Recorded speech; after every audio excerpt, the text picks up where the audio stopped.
ಸುಳ್ಳು ಹೇಳಬೇಡಿ, ಇದು ಒಪ್ಪಂದವಲ್ಲ, ಸರೆಂಡರ್. ಭಾರತ ಅಮೆರಿಕ ವಾಣಿಜ್ಯ ಒಪ್ಪಂದದ ಬಗ್ಗೆ ರಾಹುಲ್ ಗೋಯಲ್ ವಾಗ್ವಾದ.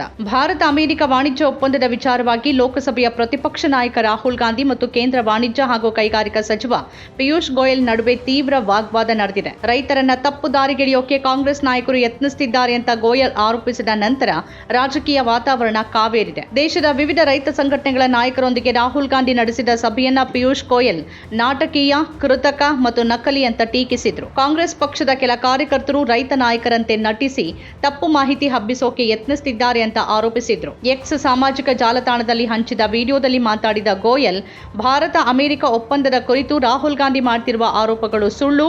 ಮೋದಿ ಸರ್ಕಾರ ರೈತರ ಹಿತಾಸಕ್ತಿಯನ್ನ ಸಂಪೂರ್ಣವಾಗಿ ರಕ್ಷಿಸಿದೆ ಅಂತ ಸ್ಪಷ್ಟಪಡಿಸಿದ್ರು. ಈ ಒಪ್ಪಂದದಿಂದ ರೈತರು, ಮೀನುಗಾರರು, ಯುವಕರು, ಎಂಎಸ್ಎಂಇಗಳು, ಕರಕುಶಲಕಾರರು ಮತ್ತು ಸ್ಟಾರ್ಟ್ಅಪ್ಗಳಿಗೆ ಲಾಭವಾಗಲಿದೆ ಅಂತ ಗೋಯಲ್ ತಿಳಿಸಿದ್ರು. ಸೋಯಾ ಮಿಲ್ಸ್ ಮತ್ತು ಜೋಳದಂತಹ ಉತ್ಪನ್ನಗಳಿಗೆ ಯಾವುದೇ ರಿಯಾಯಿತಿ ನೀಡಿಲ್ಲ, ಆದ್ರಿಂದ ರೈತರಿಗೆ ಹಾನಿಯಾಗೋದಿಲ್ಲ ಅಂತ ಹೇಳಿದ್ರು. ಸೇಬಿನ ಆಮದು ವಿಚಾರದಲ್ಲಿ ಅಸೀಮಿತ ಆಮದಿಗೆ ಅವಕಾಶ ನೀಡಿಲ್ಲ, ಈಗಿರುವ ಮಟ್ಟಕ್ಕಿಂತ ಕಡಿಮೆ ಪ್ರಮಾಣದ ಕೋಟವನ್ನ ಮಾತ್ರ ನಿಗದಿಪಡಿಸಲಾಗಿದೆ ಅಂತ ವಿವರಿಸಿದ್ರು. ಜೊತೆಗೆ ಪ್ರತಿ ಕಿಲೋಗ್ರಾಂಗೆ ಕನಿಷ್ಠ 25 ರೂಪಾಯಿ ಸುಂಕ ವಿಧಿಸಲಾಗುತ್ತೆ ಅಂತ ಹೇಳಿದ್ರು. Mr. Rahul Gandhi has once again rolled out a stage-managed, most artificial and fake narrative. This time, he's shooting from the shoulders of a few Congress party activists who are pretending to be farmer leaders in a completely artificial and baseless conversation. You can see them taking a microphone around, recording the interaction, probably based on a predetermined script, because every claim they have made is false. Let me now do a reality check on Rahulji's fakery and expose him and his friends for misguiding our innocent, hardworking Annadatas whose interests have been fully protected by the Modi government in the India-US trade deal. When I say fully protected, I say it on record and with full responsibility. We have protected the interests of all our farmers, and this is an agreement that will help our farmers, fishermen, hardworking youth, MSMEs, startups, artisans, and Vishwakarmas.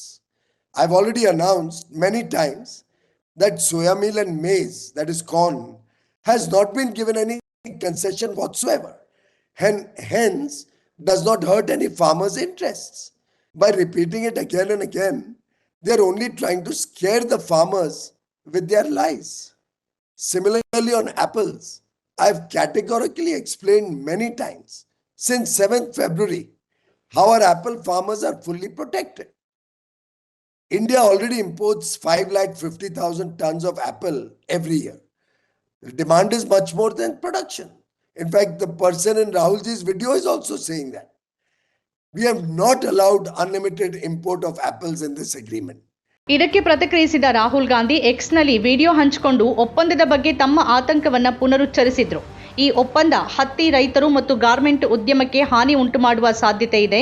Piyush Goyal ಅವರೇ, ಸುಳ್ಳು ಹೇಳಬೇಡಿ, ಇದು ಒಪ್ಪಂದವಲ್ಲ, surrender ಅಂತ ಅವರು ಆರೋಪಿಸಿದ್ರು. नरेंद्र मोदी जी के एक मंत्री ने बोला कि अगर हम भी यूएस कॉटन इंपोर्ट करेंगे तो हमें भी वो फायदा मिलेगा, मगर सच्चाई है कि हमारा कॉटन बांग्लादेश जाता है, हमारा कॉटन हिंदुस्तान की टेक्सटाइल मिलों को चलाता है.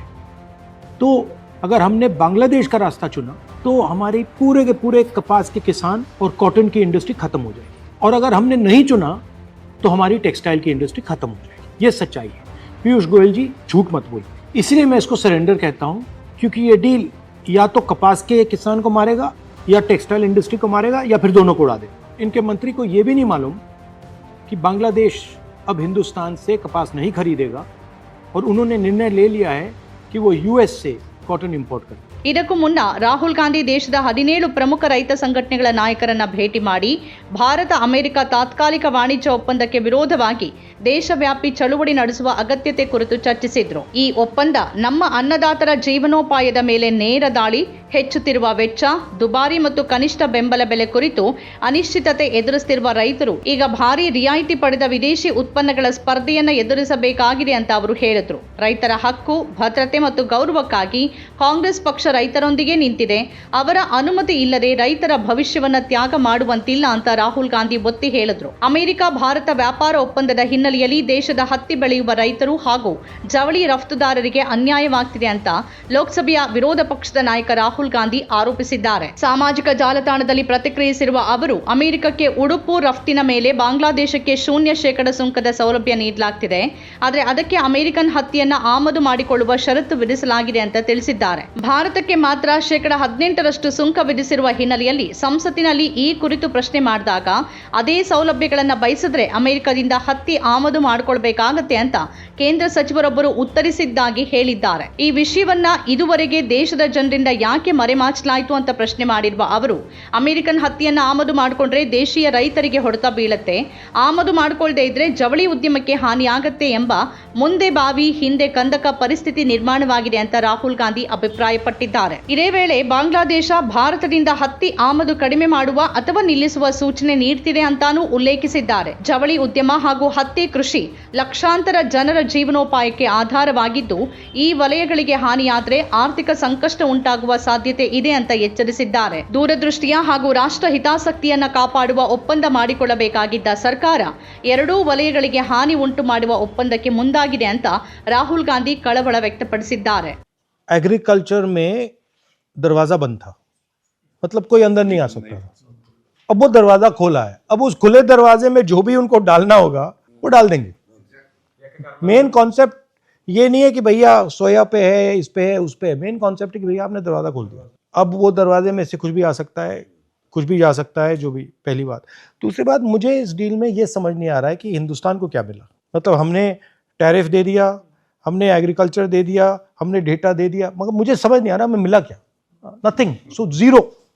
ना किसानों को कुछ दिया, ना किसी. ठीक है, हमारी पहले टैरिफ जो थी, मतलब उसको भी इंक्रीज कर दिया. पहले हमारी 3% होती थी, उसको 18 कर दिया, उनका नीचे कर दिया. तो मतलब मुझे समझ ही नहीं आ रहा है कि इसमें है क्या. मतलब हमारे लिए कुछ नहीं है. आपने जो कहा, हम तो तैयार हैं फुली इसको सपोर्ट करने में, क्योंकि ये देश के लिए बिल्कुल इन्होंने गलत कर दिया. ನಮ್ಮ ಕಾರ್ಯಕ್ರಮಗಳನ್ನು ನೀವು ನೋಡ್ತಾ ಇದ್ರೆ ನಮ್ಮ ಚಾನೆಲ್ ಅನ್ನ ಸಬ್ಸ್ಕ್ರೈಬ್ ಮಾಡಿ, ಪಕ್ಕದ ಬೆಲ್ ಐಕಾನ್ ಒತ್ತಿ ನಮ್ಮನ್ನ ಬೆಂಬಲಿಸಿ. ಹಾಗೆ ನಮ್ಮ ಕಾರ್ಯಕ್ರಮಗಳನ್ನ ಲೈಕ್ ಮಾಡಿ, ಕಮೆಂಟ್ ಮಾಡಿ, ಅದನ್ನ ಬೇರೆಯವರಿಗೂ ವಾಟ್ಸ್ಆಪ್ ಮೂಲಕ ಶೇರ್ ಮಾಡಿ. ನೀವು ಹೀಗೆ ಮಾಡಿದಾಗ ನಮ್ಮ ಚಾನೆಲ್ ಇನ್ನಷ್ಟು ಮತ್ತಷ್ಟು ಜನರಿಗೆ ತಲುಪಲು ನೀವು ನಮ್ಮೊಂದಿಗೆ ಸಹಕರಿಸಿದ ಹಾಗಾಗುತ್ತೆ.